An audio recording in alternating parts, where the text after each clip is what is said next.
Saludos mis hermanos en este día. Damos gracias al Señor por un día más.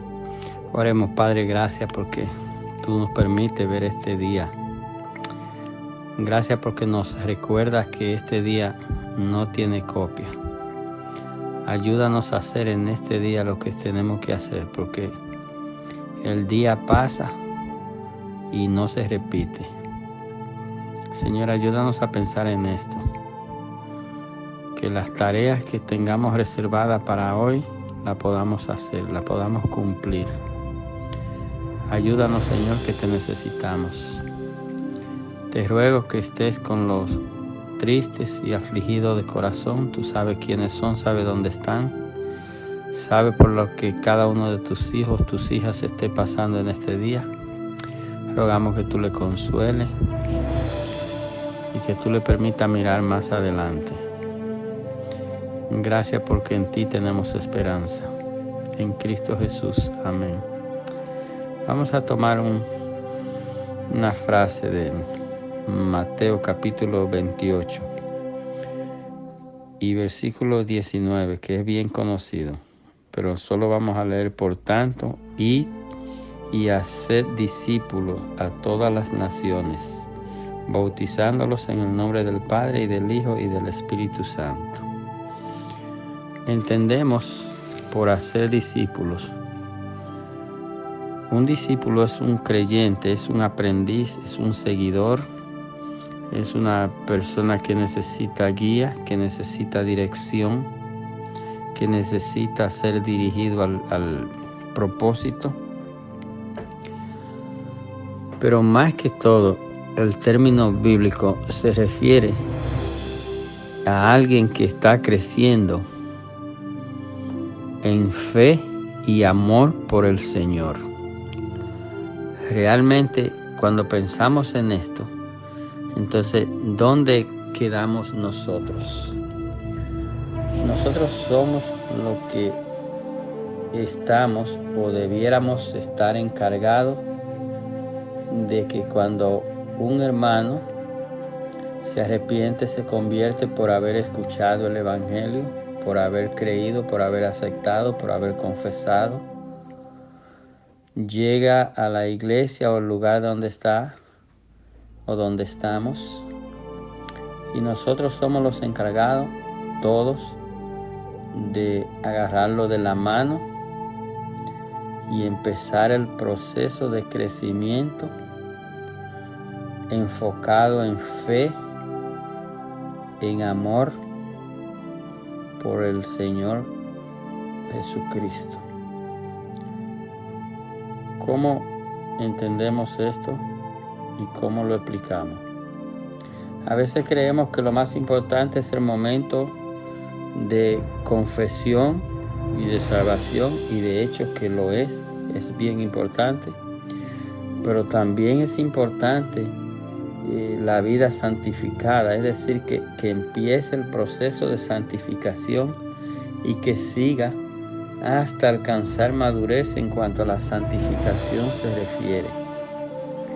Es decir, no nos debemos conformar con estar empaquetados en la iglesia y con que estemos todos en la iglesia sin que estemos haciendo lo que realmente debemos hacer para que los hermanos que vienen nuevos, ¿verdad?, empiecen el proceso de crecimiento, de preparación, porque el mandato del Señor, que fue prácticamente su última intervención para nosotros los discípulos, que aplica a nosotros: ir y hacer discípulos. ¿Cómo hacemos discípulos entonces? Nosotros debemos de empezar a enseñar a esos hermanos nuevos recién llegados, empezar el proceso de adaptación a la nueva vida, que no sea tan frustrante. ¿Y cómo comenzamos? Nosotros debemos enseñar a los hermanos primero a orar. Luego de que los hermanos ya saben orar, a leer la Biblia. Debemos nosotros de esforzarnos en que los hermanos aprendan a leer la Biblia. Luego de aprender a leer la Biblia, que aprendan a estudiar la Biblia, a reflexionar sobre lo que se lee, a entender lo que se lee, a profundizar en lo que se lee, a memorizar versos bíblicos y luego a practicar lo aprendido. Nosotros hemos pensado en eso porque según el mandamiento de Cristo, el propósito de la iglesia al hacer creyentes, aprendices, hermanos, hermanas, es que su vida refleje un profundo compromiso y amor por el Señor. Que cada hermano en la iglesia refleje un profundo compromiso en amor por el Señor. Cuando esto suceda, nosotros vamos a tener iglesias y hermanos fructíferos, hermanos que van a ser bien fáciles de pastorear, de dirigir, de guiar, porque cuando usted conoce su deber y su responsabilidad, no es mucho lo que hay que hablar, porque cuando usted sabe lo que tiene que hacer, a usted no hay que estarlo mandando, y eso llega a través del conocimiento. Entonces debemos nosotros reflexionar, ¿realmente nosotros estamos haciendo discípulos? ¿Cuántos discípulos hemos hecho nosotros en nuestra vida cristiana? ¿A cuántas personas hemos ayudado? ¿A cuántas personas hemos dirigido? ¿A cuántas personas hemos guiado al propósito que Dios tiene para cada uno? Cada quien de nosotros tiene su respuesta.